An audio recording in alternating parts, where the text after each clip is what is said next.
Hello. Today I'm going to go through all the electric cars currently available on the Australian market right now, June 2022. And just for fun, we're going to mix it up and go from the cheapest to the most expensive.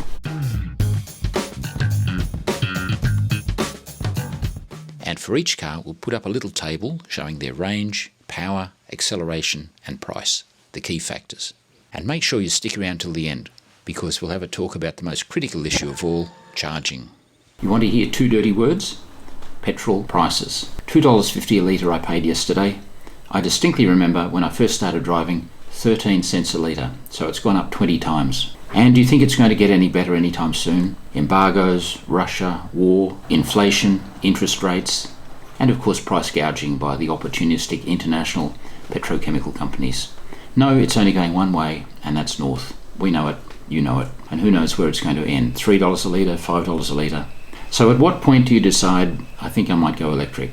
Look, I don't pretend that electricity is free, but it's got to be a lot better than that, right? It's just like buying a new computer. You know that in a year's time they're going to be cheaper, faster, better. But that's always going to be the case, so we can't use that as an excuse. At least let's look through the options and just see what's available right now. Okay, time to get to the cars. First up, the cheapest two cars in Australia. Now, if you don't want to support the Chinese car industry, I get it, that's fine. You can skip these first two. But don't rule out the Chinese cars on account of build quality. They used to be pretty bad, but now they have the latest machines, the latest factories, the best equipment, and the tolerances are really fine.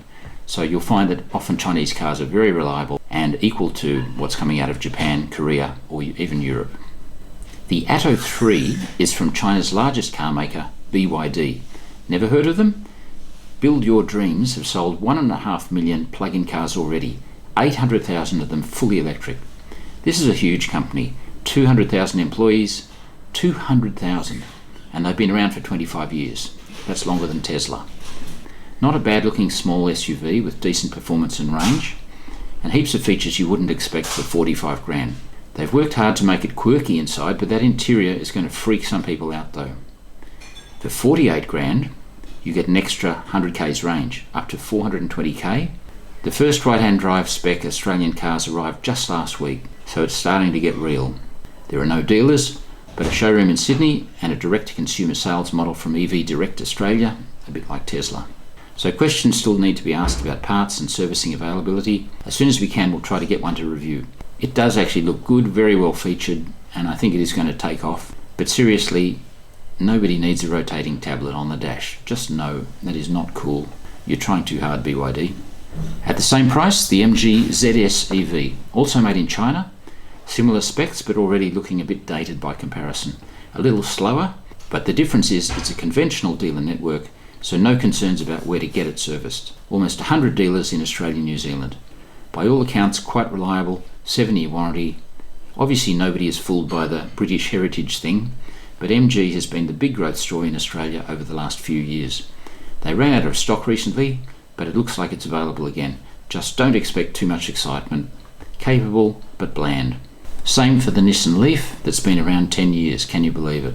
The early ones are cheap, 15 grand or so, but have short range and are really only a city car.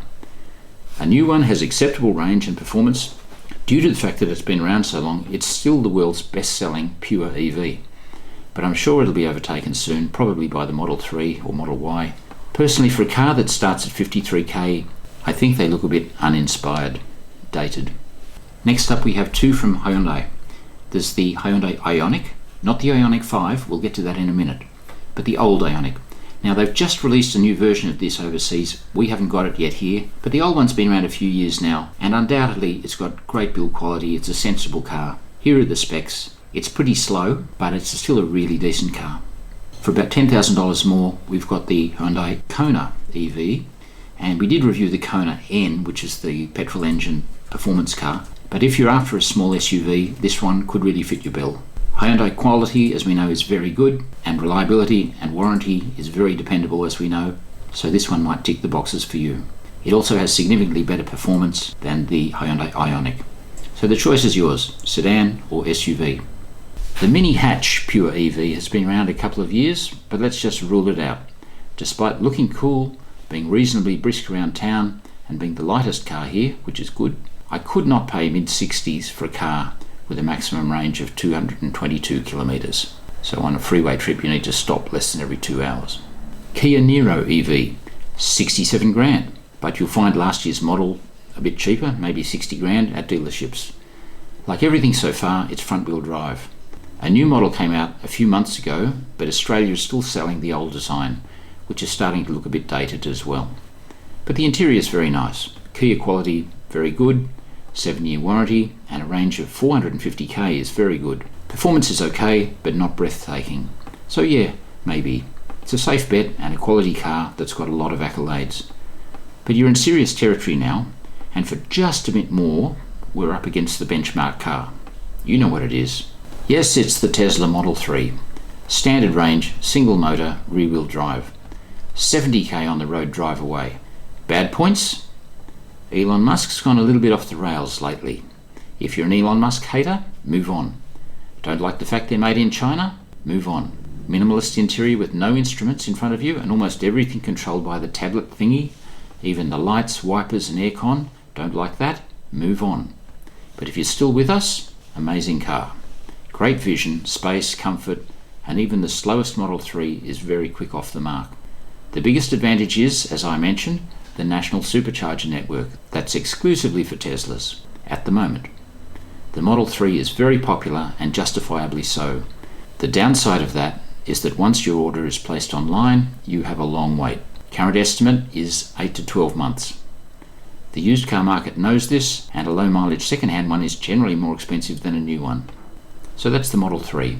At the same price point is the Polestar II, a spin-off from Volvo, also Chinese owned, but with Swedish engineers on the job. Another one with a direct ordering model and no showrooms or salesmen. Confident enough to tease Tesla in their advertising.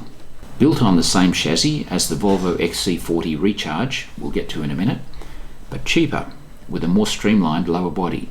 Looks very nice. Stylish, but conventionally laid out inside compared to the Tesla. Not as light and airy inside though, you feel a bit more enclosed.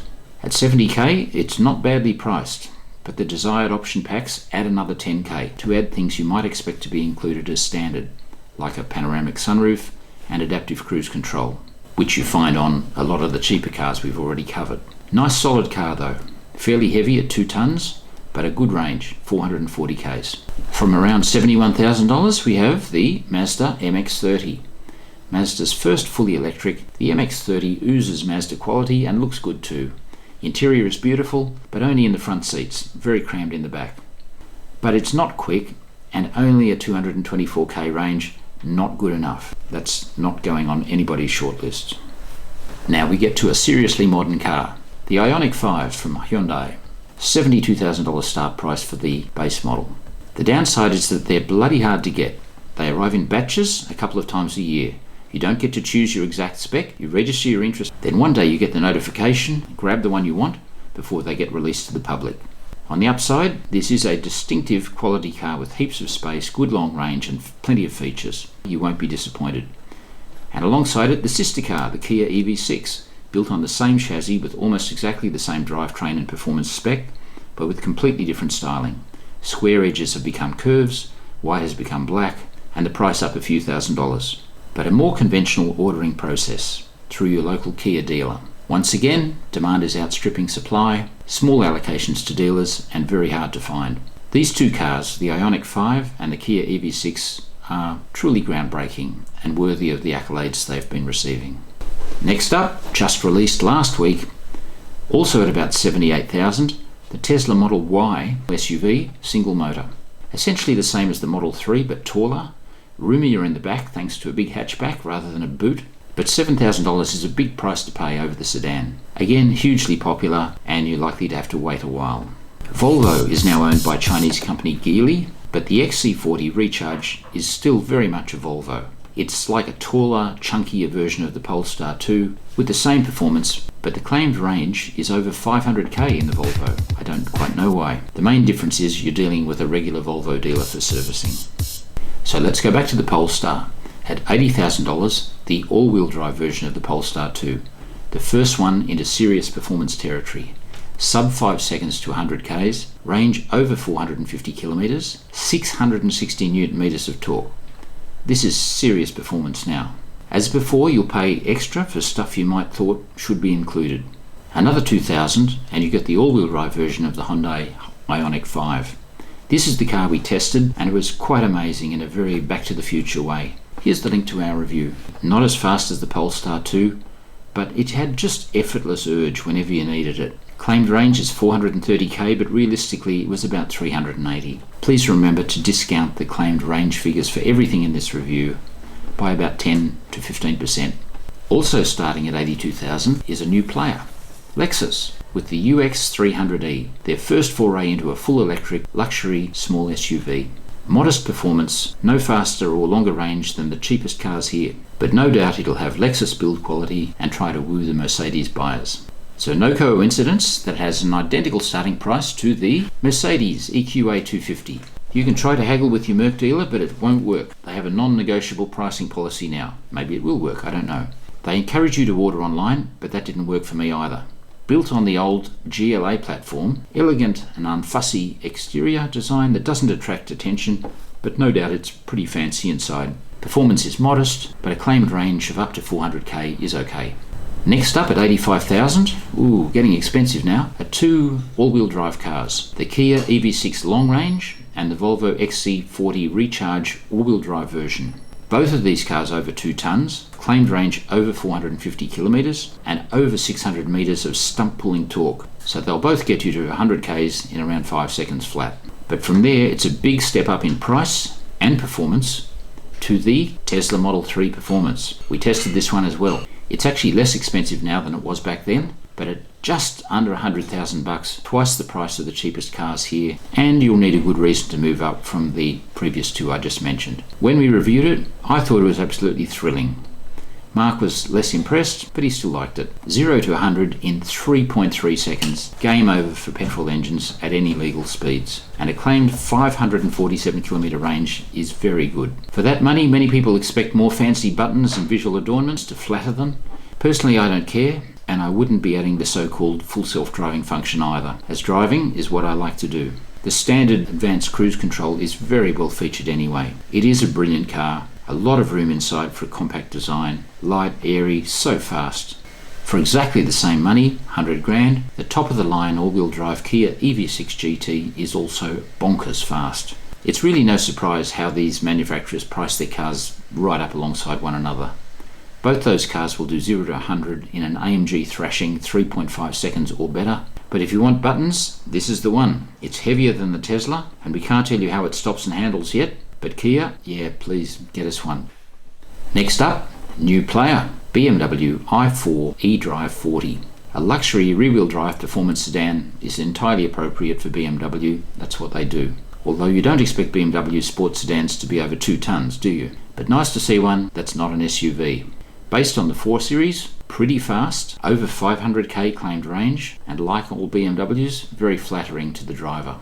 From here on, we're into all-wheel drive territory. You have to spend another $20,000 for the next level, and yes, it's another BMW, but a luxury SUV this time based on the X3 platform, the iX3. A bit heavier and not as fast as the i4, and not as much range either. I have seen it in the flesh, and I'm struggling to get excited by the concept. But BMWs are all about the driving experience, so let's wait and see. However, for the same price, you can get a Mercedes EQC. Very stylish. Yet another one built on a legacy platform, the GLC platform. The dealers will tell you otherwise, but I don't see this as a good thing. Inevitably, that means compromised design. Like the smaller EQA, the EQC is understated but very elegant. For a car weighing 2.5 tonnes, it has even more torque than the EV6 or the Tesla Performance, but it's not as fast as them. It's still brisk, 5.1 seconds, but a car that heavy is not as efficient in energy use as a lighter car with similar power to weight. So the realistic range is probably around 350 k's. At a similar price is the entry-level Tesla Model X, another 2.5 tonne SUV with its unique falcon wing doors. Considerably faster indeed than the EQC, and with a longer range too. The only car in this list that takes 7 people, which is really the only advantage you'd have over a Model S. Or for that same money, you could have a standard Model S, a car that was really groundbreaking when it was released here in Australia 8 years ago. And they've come a long way since then in terms of battery technology, so they're excellent cars. If you'd consider a second-hand luxury saloon, maybe an old Model S isn't such a bad idea, especially as the early ones came with free supercharging for life. The BMW iX is heavier again, and to me it has a face that only a mother could love, and only if that mother is a giant buck-toothed beaver. But love is blind, and some mothers wouldn't hesitate to spend $150,000 on this large, luxurious box. It is massive, and it is over 2.5 tons. If you're going to the shop to pick up a carton of milk, once a car gets this heavy, I'm struggling a bit with the whole Save the Planet ideology. Also 2.5 tons is the base model Audi e-tron 50, the entry-level car to the e-tron range. As always, with Audis you expect incredible interior quality and you won't be disappointed. It's a very highly regarded car. I haven't driven one, I've hardly ever seen one, can't tell you anything more about it. Reasonable performance, but you would have to expect a longer range than 330k, which for a car this expensive isn't really enough. Next up, the Jaguar I-Pace SE EV400. I think a particularly striking looking SUV, or a crossover utility vehicle, whatever you want to call it. Heaps of performance. 700 Newton meters is a huge amount, and sub 5 seconds for a 2.1 ton car, that's great. It's a nice combination of modern but not over the top interior with a lovely exterior swoopy design. Large A-pillar though, high sills and not a lot of glass means vision's a bit restricted, but it sure ticks a lot of boxes, this one. Power, handling, comfort, range, it's all there. Interesting, the Jaguar is one of the manufacturers saying that by 2025 all its cars will be EVs. But add another $20,000 and you get to something that is the real benchmark. Yes, it's the entry-level Porsche Taycan. Lower and swoopier than the Jag, and bucking the trend by being a super sedan, not an SUV. Rear-wheel drive also in the base model car. Lighter also than the Jag, but less powerful, not quite as fast, but once you've sat in it, there's no going back. And when you've driven one quickly, as we have, you will be hooked. Classic modern interior Porsche design. You could be sitting in a GT3. Heaps of character. If you do have the inclination to spend this much money and get in a Porsche, and you don't need acceleration that's any faster than a 20-year-old base model Carrera, this is perfect. And way, way cheaper than the Taycan turbo range. From here on, we just get into the silly territory. The Tesla Model S Plaid is a very nice large sedan with a ridiculous party trick that nobody could ever need. Same for the equally ridiculous Model X Plaid. If you want to take a very, very fast sedan or SUV and pay another $40,000 or more just so you can satisfy your inner sadist by scaring the hell out of everyone you know, You're good. go ahead. Twice the power and more torque than a T360 Kenworth prime mover. So that's the Model S Plaid, a car that makes 0 sense at all. Audi Etron GT is 40 grand dearer than the base model, and for that you bring the 0 to 100 time down quite a lot, from high 6s to 4.1 seconds. I don't understand how this high-performance version of the e-tron is 200 kilograms lighter than the base model, but that's obviously helped in providing that performance. And then at the crazy end of the scale are the Porsche Taycan Turbo and Turbo S. We reviewed the Turbo, and yes, it was amazing. Here's the review up here. But the Turbo range is for people for whom price simply is not something they have to worry about. The cheapest you can sit your bottom in a Turbo S is $380,000. That's more than $200,000 more than the base model Taycan. A Turbo S is a stunning car that takes 5 adults in luxurious, effortless comfort. But so is a base model Taycan.